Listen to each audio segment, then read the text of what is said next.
So hello friends, Swami Vivekananda AKR chemistry classes में आप सभी का स्वागत है। तो आज ये भाई देखिए, जो मेरा पिछले लेक्चर में जो क्वेश्चन रह गया था वो हम इस क्वेश्चन से इस क्वेश्चन पे रह गए थे ना, इस क्वेश्चन पे उस क्वेश्चन को करवा रहा था मैं लास्ट वाले को। ठीक है, चलिए वहाँ से स्टार्ट करते हैं। चलिए इस क्वेश्चन से स्टार्ट करते हैं हम।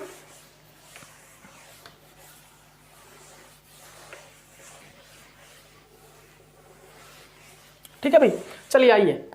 तो चलिए मैं क्या बता रहा था इस क्वेश्चन में, ध्यान से देखिएगा, ध्यान से देखिएगा। इस क्वेश्चन में मैं क्या बोल रहा था, इस क्वेश्चन का मुझे क्या निकालना है, पोपल नोटेशन।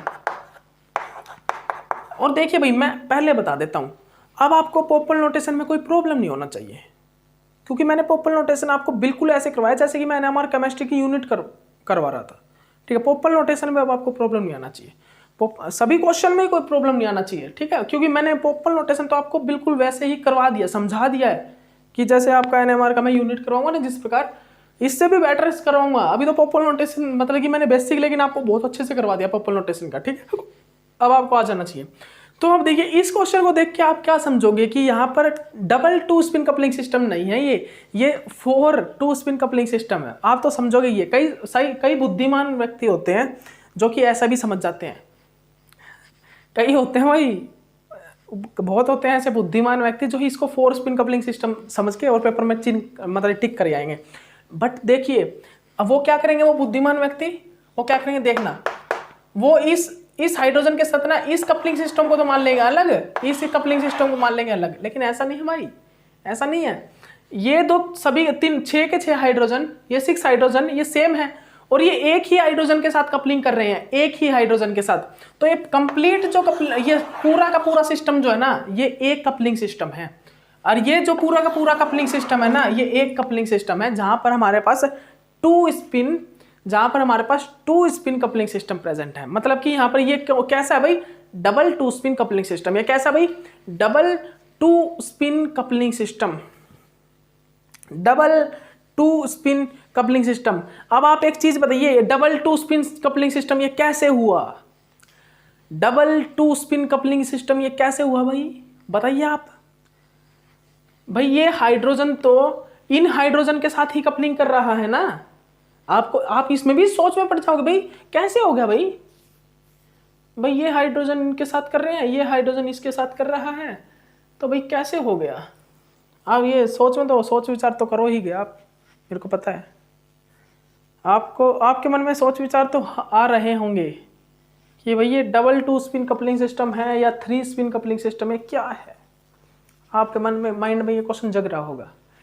लेकिन मैं आपको अब फाइनल बता देता हूं, ये ना तो 2 स्पिन सिस्टम है। एक्चुअली में आप अगर इसको ध्यान से देखोगे तो ये मान लीजिए ये ग्रुप हमारा सेम है, ये हमारा ग्रुप सेम है, लेकिन मैंने मान लिया, मैं मान के बता रहा हूं, लेकिन एक्चुअली मैं आपको रियलिटी बताऊं तो ये double two spin coupling system ही है, ये double two spin coupling system ही है।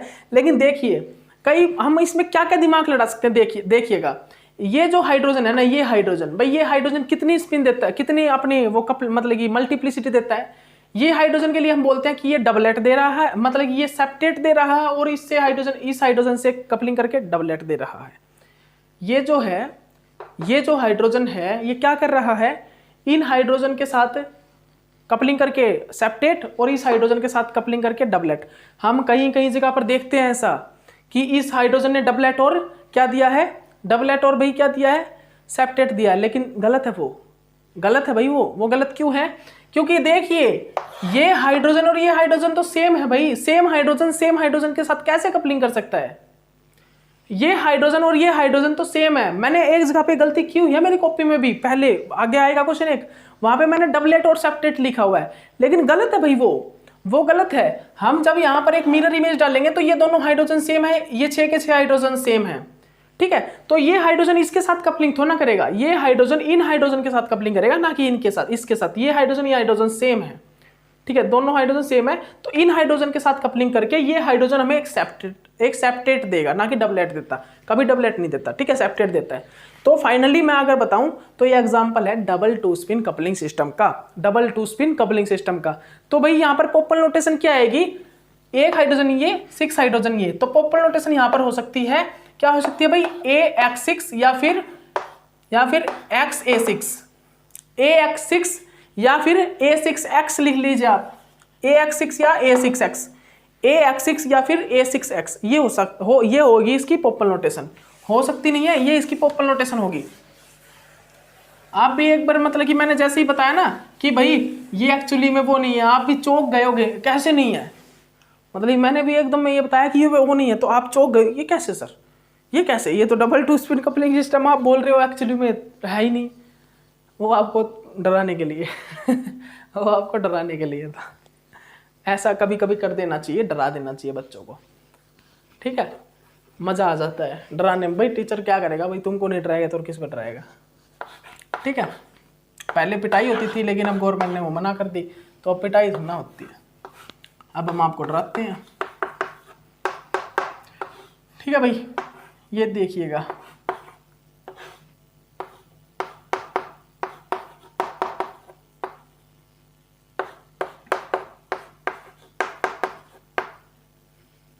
ये देखिए, ध्यान से देखिए इस क्वेश्चन को, देखिए इसमें हमारी पोपल नोटेशन क्या होगी, यहाँ पर पोपल नोटेशन क्या होगी, यहाँ पर आप इसमें देखिए, ये कौन सी है भाई, ये डिफरेंट टाइप है, ये डिफरेंट टाइप प्रोटोन है, ठीक है, ये डिफरेंट टाइप है क्योंकि डायस्टीरियोटॉपिक प्रोटोन है ना, ये सभी दोनों ग्रुप डायस्टीरियोटॉपिक है। तो यहाँ पर जो कपलिंग होगी वो J3 कपलिंग होगी, ये तो आपको पता है ना। तो यहाँ पर कपलिंग कैसी होगी भाई, A3X या फिर AX3, यहाँ पर जो कपलिंग होगी वो होगी A3X या AX3, ओके। तो भाई ये टू स्पिन कपलिंग सिस्टम के एग्जाम्पल हो चुके हैं। अब देखता हूं मैं कुछ एग्जाम्पल और है क्या टू स्पिन कपलिंग सिस्टम के, भाई हाँ एक एग्जाम्पल तो है, वो लिख लीजिए वो एग्जाम्पल आप लिख लीजिए। ये एग्जाम्पल क्या है भाई, एग्जाम्पल नहीं क्वेश्चन है वो, आपको जैसे नेट JRF में जो क्वेश्चन आएगा ना, आप लिख लेना इस क्वेश्चन के ऊपर कि ये जो क्वेश्चन है किस चीज का है। ये क्वेश्चन भाई नेट JRF का है, गेट का। इन क्वेश्चन मतलब कि इनमें जो एग्जाम में क्वेश्चन आएगा पोपल नोटेशन से, वो इस टाइप का आएगा, ठीक है।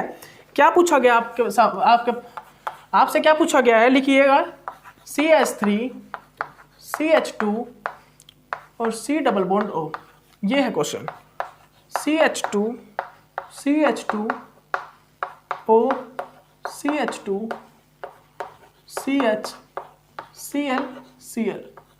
भाई हमारा जो क्वेश्चन है वो ये है, हमारा जो क्वेश्चन है ना वो ये है, ठीक है। Which one of the following is incorrect, मतलब कि इनमें जो भी पोपल नोटेशन आएगी ना, हमें पोपल नोटेशन दी होगी कुछ, हमें कुछ एक पोपल नोटेशन दी है। Which one of the following is incorrect, Which one of the following is incorrect। हमें कुछ एक पोपल नोटेशन दी हुई है, जैसे कि A2X3 A2X2 AX2 AX3, हमें ये पोपल नोटेशन दी हुई है और हमें क्या करना है, हमें इस पोपल नोटेशन में ये बताना है कि इसमें कौन सी इनकरेक्ट है। तो आप ऊपर देखिए भाई कौन कौन सी पोपल नोटेशन बन रही है। यहाँ पर पोपल नोटेशन बन रही है भाई, इसकी क्या बन रही है A2X3, ठीक है, इसकी बन रही है A2X2, इसकी बन रही है AX2, ठीक है, AX2 लिख लीजिए, बेसिक से A2X2 लिख लीजिए। तो देखिए A2X3 है बिल्कुल है, A2X2 है बिल्कुल है, AX2 है बिल्कुल है, भाई AX3 नहीं है, मतलब कि इसका इनकरेक्ट आंसर होगा ये वाला, AX3 नहीं बन रही, मतलब कि इसका इनकरेक्ट आंसर कौन सा है, इनमें से ये इनकरेक्ट है, ठीक है, ओके। ये था क्वेश्चन, ओके।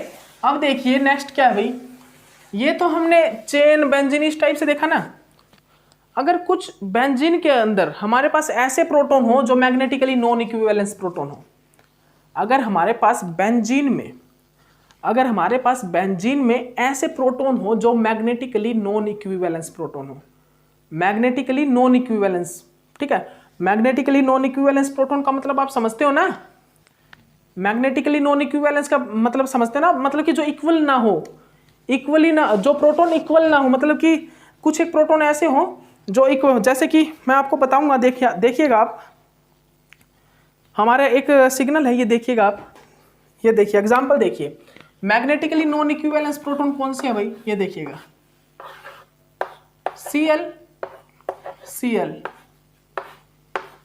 Hydrogen hydrogen. तो यहां पर ये प्रोटॉन है ना, जो ये प्रोटॉन है जो वो मैग्नेटिकली नॉन इक्विवेलेंस है। अब मैग्नेटिकली नॉन इक्विवेलेंस का मतलब समझिए आप, मैंने क्यों बोला मैग्नेटिकली नॉन इक्विवेलेंस प्रोटॉन, समझिए ध्यान से समझिएगा, ये मैग्नेटिकली नॉन इक्विवेलेंस प्रोटॉन मैंने इनको क्यों बोला है। देखिए भाई ध्यान से देखिएगा, यहां पर क्या हो रहा है, यहां पर मैग्नेटिक फील्ड जनरेट हो रहा है ना अल्कीन में, मैग्नेटिक फील्ड जनरेट हो रहा है ना, ये मैग्नेटिक फील्ड जनरेट हो रहा है ना, इस प्रकार जनरेट तो हो रहा है, मैग्नेटिक फील्ड जनरेट हो रहा है ना।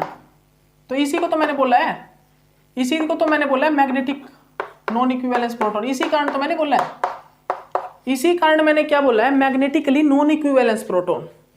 तो अगर मैग्नेटिकली नॉन इक्विवेलेंस प्रोटॉन आ जाए, मैग्नेटिकली नॉन इक्विवेलेंस प्रोटॉन, अब ये देखिए मैग्नेटिकली नॉन इक्विवेलेंस ही है, इस प्रोटॉन पर इसका देखिए मैग्नेटिक इफेक्ट, देखिए मैग्नेटिक इफेक्ट, यहां पर अगर मैंने बी नोट अप्लाई कर दिया, एक्सटर्नल मैग्नेटिक फील्ड, तो आप एक चीज बताइए, यहां पर अपोज्ड कौन से प्रोटॉन का जो मैग्नेटिक फील्ड है वो अपोज्ड करेगा बी नोट को, और कौन से का जो प्रोटॉन का मतलब कि बी इंड्यूस्ड है वो अलाइन करेगा। देखिए इस प्रोटॉन का जो मैग्नेटिक फील्ड है ना, इस प्रोटॉन का जो मैग्नेटिक फील्ड जैसे कि बी इंड्यूस्ड है जो, वो तो करेगा अलाइन, वो तो होगा अलाइन, क्योंकि इस प्रोटॉन का मैग्नेटिक फील्ड बिल्कुल सीधा है। लेकिन इस प्रोटॉन का देखिए, इस प्रोटॉन का जो मैग्नेटिक फील्ड इंड्यूस्ड इस प्रोटॉन का जो बी इंड्यूस्ड आ रहा है, जो ये बी इंड्यूस्ड जनरेट कर रहा है वो अलाइन है। देखिए ये वाला, देखिए ये वाला थोड़ा अलाइन है, मतलब कि अलाइन कर रहा है, इस प्रकार अलाइन कर रहा है, मतलब कि ये जो नेचर है ना, ये वाला नेचर, ये है ये मतलब कि जो नेचर है ये है डायमैग्नेटिक नेचर का प्रोटॉन। ये वाला जो प्रोटॉन है ये थोड़ा थोड़ा डायमैग्नेटिक नेचर का प्रोटॉन है, बट ये जो नेचर है ये कैसा भाई, यहाँ पर सभी के सभी जो पूरा जो मैग्नेटिक फील्ड है वो इस बी नोट के अलाइन है, मतलब कि पैरामैग्नेटिक फील्ड में है। ये वाला जो प्रोटॉन है ये तो है भाई पैरामैग्नेटिक फील्ड, और ये वाला जो प्रोटॉन है वो डायमैग्नेटिक नेचर में, थोड़ा थोड़ा डायमैग्नेटिक, और ये नेचर है ये तो पूरा ही डायमैग्नेटिक है। ये जो फील्ड है ना ये वाला, ये तो पूरा ही डायमैग्नेटिक है, और ये जो प्रोटॉन है ये थोड़ा थोड़ा डायमैग्नेटिक नेचर में आ रहा है, और ये जो प्रोटॉन है ये कंप्लीट पैरामैग्नेटिक में आ रहा है, क्योंकि इनका जो बी इंड्यूस्ड जनरेट हो रहा है, इनसे जो मैग्नेटिक फील्ड जनरेट हो रहा है वो इसके अपोज्ड है, और इस प्रोटॉन का मैग्नेटिक जो इंड्यूस्ड जनरेट हो रहा है वो इसके अलाइन है बी नोट के, ठीक है, इसलिए पैरामैग्नेटिक, ये डायमैग्नेटिक। तो इसी प्रकार ये जो दोनों प्रोटॉन है ना, ये क्या है भाई, ये मैग्नेटिकली नॉन इक्विवेलेंस है, इनकी मैग्नेटिक फील्ड इक्वल नहीं है। इसी चीज को हम मैग्नेटिकली नॉन इक्विवेलेंस बोलते हैं जब हमारे दो प्रोटॉन का मैग्नेटिक फील्ड इक्वल ना हो।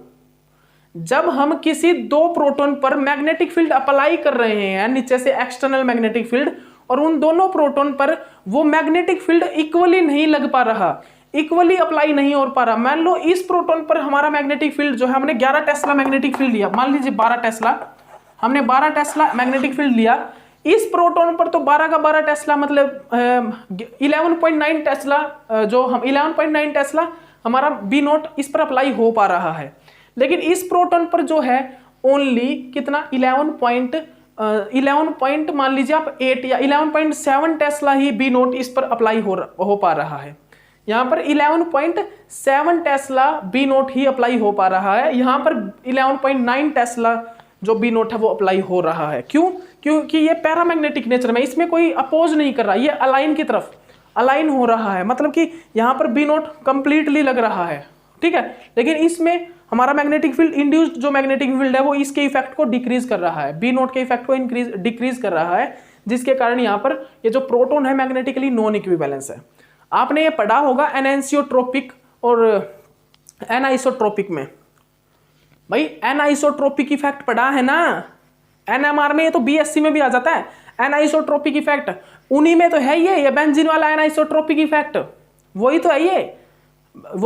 देखिए अल्कीन में क्या होता है, अल्कीन में ये जो प्रोटॉन होते हैं, ये जो प्रोटॉन होते हैं अल्कीन में, ये 2 से 3 ppm पे क्यों देते हैं, जबकि इनकी ppm की वैल्यू आनी चाहिए बहुत ज्यादा, क्योंकि अल्कीन में तो sp हाइब्रिडाइज्ड कार्बन है ना, ये sp sp हाइब्रिडाइज्ड है, ये तो हाईली इलेक्ट्रोनेगेटिव भाई, बहुत ज्यादा इलेक्ट्रॉन को अपने साथ रखता है, लेकिन फिर भी इन प्रोटॉन की जो वैल्यू है 2 से 3 ppm आ रही है।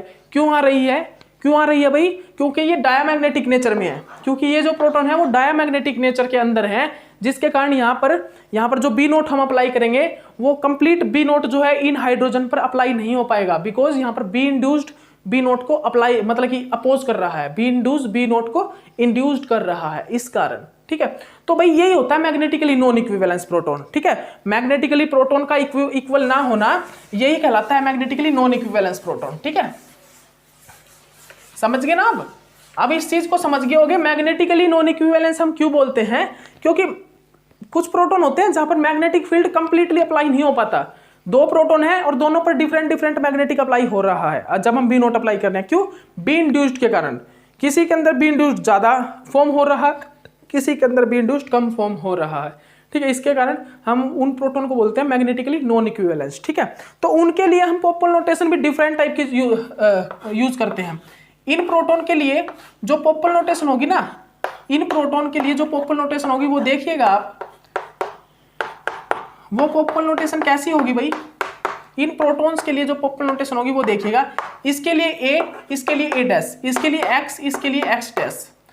अगर आपको कहीं पर भी इस टाइप की पोपल नोटेशन दिखाई दे जाती है, अगर आपको कहीं पर भी इस टाइप की पोपल नोटेशन दिखाई दे जाती है तो आप समझ जाना हमारे magnetically non equivalence proton present है। इस टाइप की पोपल नोटेशन कहीं पे भी नजर आ जाती है तो आपको सिर्फ ये समझ जाना आप उसी टाइम कि हमारे जो है कहीं ना कहीं magnetically non equivalence proton present है और इस टाइप का ग्रुप हो सकता है। मेनली हम इस टाइप की पोपल नोटेशन इस ग्रुप के लिए शो करते हैं। इस टाइप की जो पोपल नोटेशन होती है हम इस टाइप के ग्रुप के लिए शो करते हैं। ठीक है, ये कंपाउंड जो ना इस टाइप का, ठीक है, इसके लिए शो करते हैं। ओके, तो आइए अब देखते हैं अब हम नेक्स्ट देखते हैं पोपल नोटेशन में। नेक्स्ट क्या भाई? नेक्स्ट क्वेश्चन है मेरा पोपल नोटेशन का ही कीजिएगा आप, पोपल नोटेशन में ही कीजिएगा।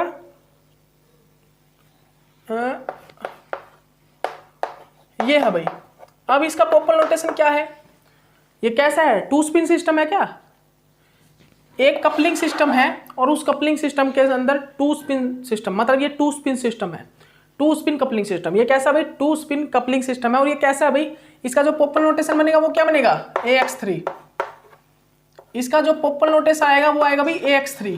याद रखिएगा, आप बता देते हैं आपको, इसका जो पोपल नोटेशन आएगा वो AX3 आएगा। ठीक है, उसके बाद नेक्स्ट क्वेश्चन लिखिए।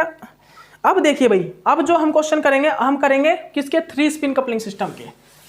अब हम जो क्वेश्चन करेंगे वो करेंगे 3 स्पिन कपलिंग सिस्टम के। अब हम 3 स्पिन कपलिंग सिस्टम को देखेंगे। ठीक है, 1 मिनट रुकिएगा।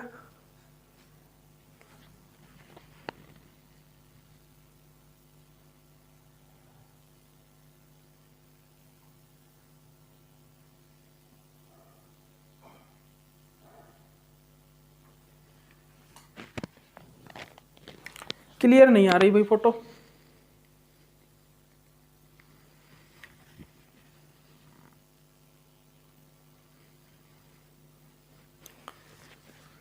थोड़ा मैनेज कर लेना भाई, क्लियर ही आती होगी मेरे हिसाब से, तो मैं देख लेता हूँ। 1 मिनट रुकिएगा, मैं चेक कर लेता हूँ क्लियर आ रही है इमेज।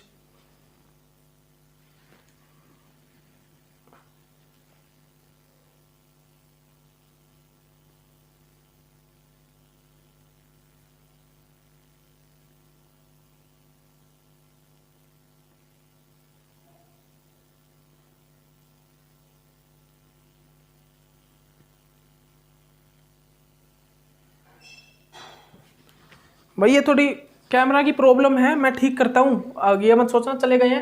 कैमरा की थोड़ी प्रॉब्लम चल रही है, उसको ठीक कर लेता हूँ, थोड़ा क्लियर नहीं आ रहा। ठीक है, अभी लेक्चर स्टार्ट ही है। ठीक है,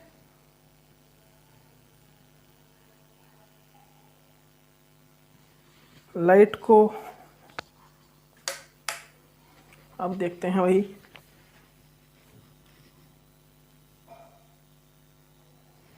हाँ ठीक है, मतलब कि वो जितना रिफ्लेक्शन होता है ना उसके हिसाब से होता है। ठीक है, ओके। अब आप लिख लीजिए 3 स्पिन कपलिंग सिस्टम। मैं आपको भी 3 स्पिन कपलिंग सिस्टम के बारे में लिखवा चुका हूं। अब हम 3 स्पिन सिस्टम की स्टडी करेंगे। 3 3 स्पिन सिस्टम। अब 3 स्पिन सिस्टम क्या होता है भाई? यही तो है 3 स्पिन सिस्टम। ये क्या है भाई? ये 3 स्पिन सिस्टम है। यही तो है 3 स्पिन सिस्टम, जहां पर एक कपलिंग सिस्टम के अंदर 3 different type of proton present हो ना, वही होता है कपलिंग सिस्टम। जहां पर एक ही कपलिंग सिस्टम के अंदर 3 डिफरेंट टाइप के प्रोटॉन प्रेजेंट हो, वो क्या कहलाता है? वो क्या कहलाता है भाई? वो कहलाता है हमारा 3 स्पिन सिस्टम, जिसको हम क्या शो करते हैं? किससे लिखते हैं पोपल नोटेशन को? AMX। जिसकी हम पोपल नोटेशन को रिप्रेजेंट किस चीज से करते हैं? AMX से। AXMYZ, ठीक है।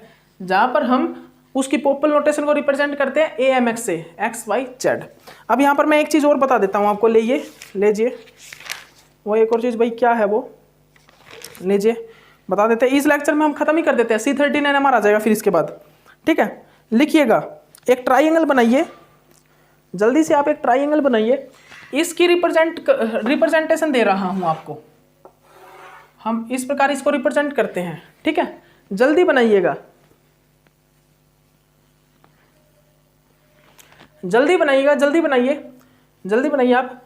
इस प्रकार इसकी एक रिप्रेजेंट दे रहा हूं, एक हिट इस ट्राइंगल के अंदर। ये ट्राइंगल नहीं है भाई, इसको क्या बोलते हैं? मैं नाम भूल गया भाई इसका। एक स्लाइडर है, ट्राइंगल टाइप का ही है, आप देख लेना भाई इसको। ट्राइंगल टाइप, मैं तो ट्राइंगल ही बोल रहा हूँ इसको, ठीक है। ट्राइंगल बोलते हैं क्या? ट्राइंगल मेरे ख्याल से ये होता है, मेरे माइंड से निकल जाता है ये मैथमेटिक्स के कुछ एक स्ट्रक्चर, ठीक है। तो मेरे को तो याद रहता नहीं, ठीक है। मैं तो ट्राइंगल टाइप से इसको स्ट्रक्चर शो कर रहा हूँ, ठीक है। तो देखिए भाई, देखिए हम क्या शो करेंगे? ये लिख लीजिए भाई A, इसको लिख लीजिए B, इसको लिख लीजिए आप C, ठीक है। तो जो हमारा A से C है ना, A से C शो करूंगा मैं क्या? J2 कपलिंग, जो कि क्या शो कर रही है? 1 से 3 हर्ट्ज। J2 कपलिंग जो कि 1 से 3 हर्ट्ज है। A से B जो है वो कौन सी कपलिंग शो कर रही है भाई? A से B है हमारी ट्रांस, और J3 ट्रांस J3, और कितनी से भाई? कितनी? 16 से, मतलब 16 से 18 हर्ट्ज, 16 से 18 हर्ट्ज। और उसके बाद ये कर रही है भाई J3 कपलिंग, और सिस कर रही है 10 से 12 हर्ट्ज, 10 से 12 हर्ट्ज। कौन सी? सिस कपलिंग। और एक चीज और भाई, वो मैंने पोपल नोटेशन की स्पेलिंग गलत कर दी। पोपल नोटेशन की POPLE आती है पोपल नोटेशन, भाई सुनिए, पोपल नोटेशन POUPOLE लिख दिया एक जगह पे मैंने POUPLE लिख दिया। उस पोपल नोटेशन की मैंने स्पेलिंग गलत कर दी है, तो मैंने देखी, अभी चेक की, पोपल नोटेशन की स्पेलिंग जो है वो POPLE है। तो भाई आप लिख लेना, आपको टॉपिक समझ में आ गया ना। आपको टॉपिक समझाना था, मेरे को टॉपिक समझा दिया। मेरे तो स्पेलिंग की कई बार गड़बड़ी हो जाती है, मैं पहले बता देता हूँ भाई, ठीक है। वो पोपल नोटेशन की स्पेलिंग POPLE है, ठीक है, POPLE। कई बार कर देता हूँ मैं, मतलब कि मेरे को याद नहीं रहता कॉपी में, मतलब कि देखना ही भूल जाता हूँ। और पोपल POPLE वाली पोपल, ठीक है। तो पोपल नोटेशन की जो स्पेलिंग POPLE कर लेना, आप ठीक कर लेना नोट्स में सभी, ठीक है। पोपल नोटेशन की स्पेलिंग आप ठीक कर लेना, वो गलत कर दी थी मैंने, POUPOLE कर दिया था, POPLE है, ठीक है, पोपल नोटेशन, ठीक है। तो यहाँ पर क्या है भाई? ट्रांस जो कितना है? ट्रांस देते हैं हमें कितने? 16 to 18 हर्ट्ज, और जो J3 है 10 to 12 हर्ट्ज, और J2 है जो 1 से 3 हर्ट्ज। ये J2 है, ये जो ट्रांस J3 है ये सिस J3 है, ठीक है, ओके। ये आपको समझ में आ गया होगा डायग्राम। इसके बाद देखिए हम क्या देखेंगे। इसके बाद देखिएगा, एक क्वेश्चन है, फर्स्ट ऑर्डर और सेकंड ऑर्डर स्पेक्ट्रा है, ठीक है। आप ये और करा देता हूं, फिर आपका NMR जो प्रोटोन NMR कंप्लीट हो जाएगा, ठीक है। मतलब ये प्रोटोन NMR के क्वेश्चन जो मैंने किए थे ना, जो गुरुजी ने करवाए थे, वो क्वेश्चन आपके कंप्लीट हो गए। अभी प्रोटोन NMR कंप्लीट नहीं हुआ है। जो मेरे को क्वेश्चन मैंने किए ना अभी, वो क्वेश्चंस आपके कंप्लीट हुए हैं।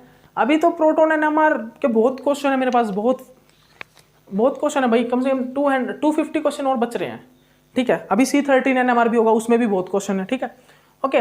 फर्स्ट ऑर्डर स्पेक्ट्रा कीजिए, फर्स्ट ऑर्डर स्पेक्ट्रा। तो फर्स्ट ऑर्डर स्पेक्ट्रा देखिए, आप बता देता हूं फर्स्ट ऑर्डर स्पेक्ट्रा के बारे में। क्या भाई? जनरली मैं आपको फर्स्ट ऑर्डर और सेकंड ऑर्डर स्पेक्ट्रा के बारे में एक चीज बताता हूं, सुनिएगा, ध्यान से सुनिएगा। क्या है?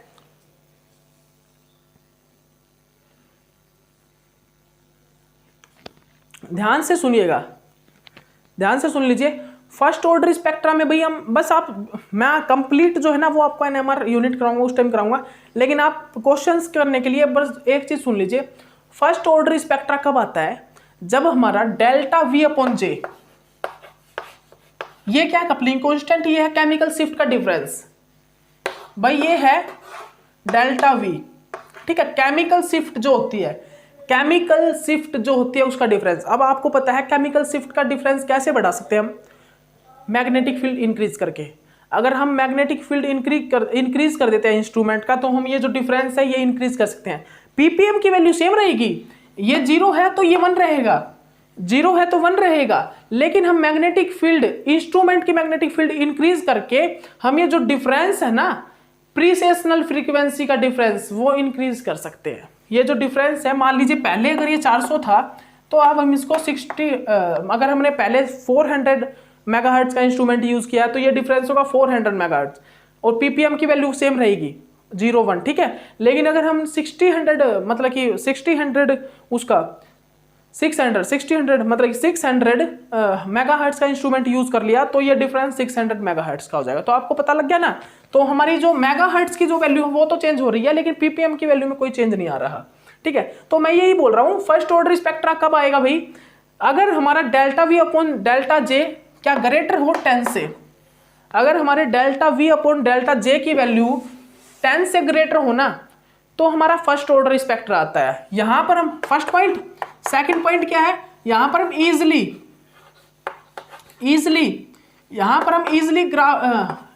हम स्पेक्ट्रा को इंटरप्रेट कर सकते हैं।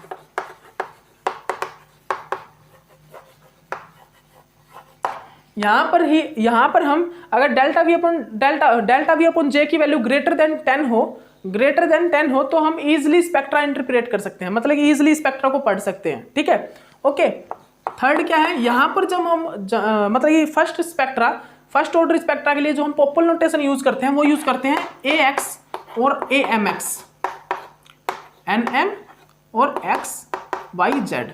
जो हम यहां पर फर्स्ट ऑर्डर स्पेक्ट्रा के लिए जो यूज करते हैं हमारी पोपल नोटेशन, वो यूज करते हैं AX और AMX, ठीक है। ये फर्स्ट ऑर्डर स्पेक्ट्रा में यूज होती हैं, ठीक है। ध्यान रखिएगा, अगर कहीं पर भी ये क्वेश्चन आ रहा हो, इस टाइप से दे रखा हो, मतलब कि AX AMX, तो आपसे ये पूछ लिया यहाँ पर कौन सा स्पेक्ट्रा आएगा, तो आप बता दीजिएगा फर्स्ट ऑर्डर स्पेक्ट्रा, ठीक है। इजीली स्पेक्ट्रा इंटरप्रेट हम फर्स्ट ऑर्डर स्पेक्ट्रा में कर सकते हैं, जहां पर वैल्यू डेल्टा वी अपॉन जे की वैल्यू ग्रेटर देन 10 होगी।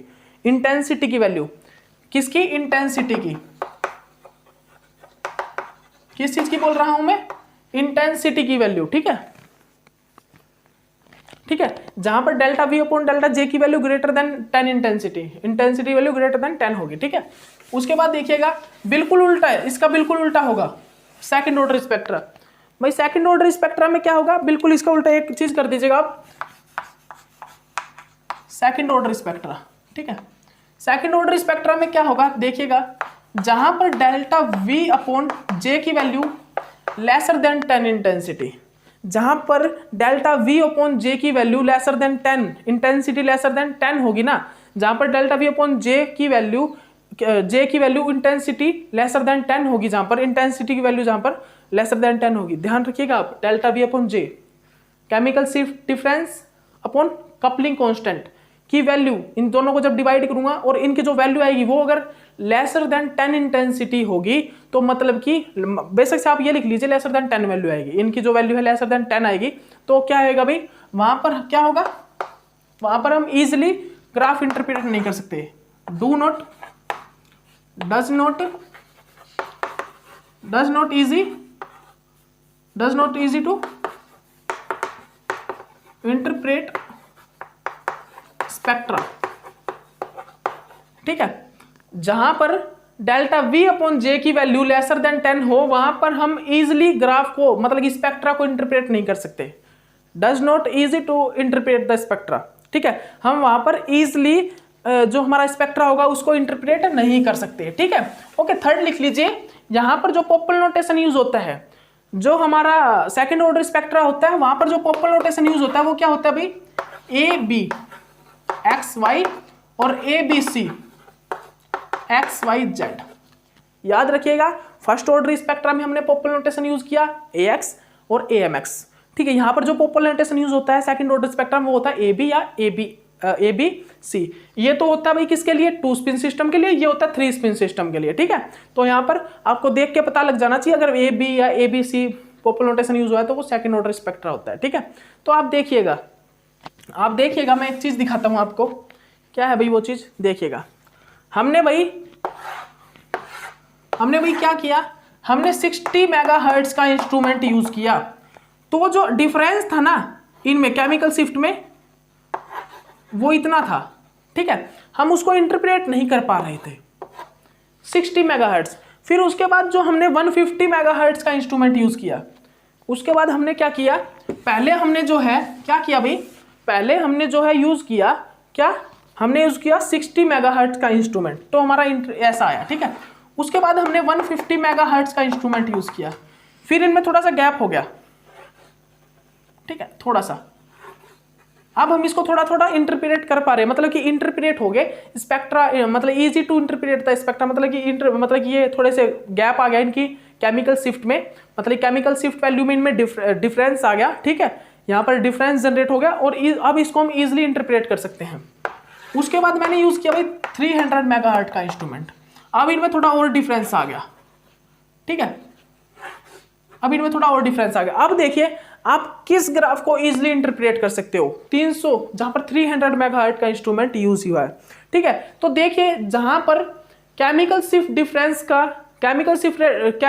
डिफरेंस ज्यादा हो और जे की वैल्यू ज्यादा हो, तो वहां पर वैल्यू जनरली 10 से अबव ही आएगी।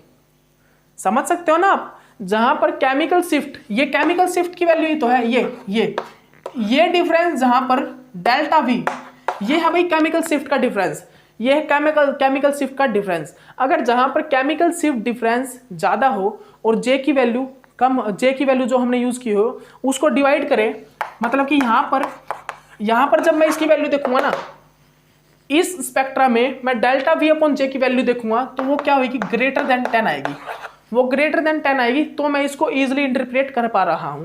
लेकिन मैं इस स्पेक्ट्रा में डेल्टा वी इसकी वैल्यू देखूंगा, इसकी वैल्यू यहां पर रखूंगा, इस डिफरेंस की वैल्यू यहां पर और जे की वैल्यू, तो यहां पर जो वैल्यू आएगी ना वो लेसर देन 10 आएगी, वो 10 से कम आएगी, जिसके कारण मैं, आप देख भी पा रहे हो यहां पर हम इसको इजिली इंटरप्रेट नहीं कर पा रहे, कर पा रहे। तो ये कौन सा स्पेक्ट्रा भाई, ये है second order spectra, second order spectra. ये जो स्पेक्ट्रा है भाई ये है सेकंड ऑर्डर स्पेक्ट्रा, ये जो है ये है first order spectra, first order spectra. तो आप ध्यान रखिएगा, जिसको हम इजिली इंटरप्रेट कर पा रहे हैं वो तो है फर्स्ट ऑर्डर स्पेक्ट्रा, और जो इजिली इंटरप्रेट नहीं हो पा रहा वो है सेकंड ऑर्डर स्पेक्ट्रा।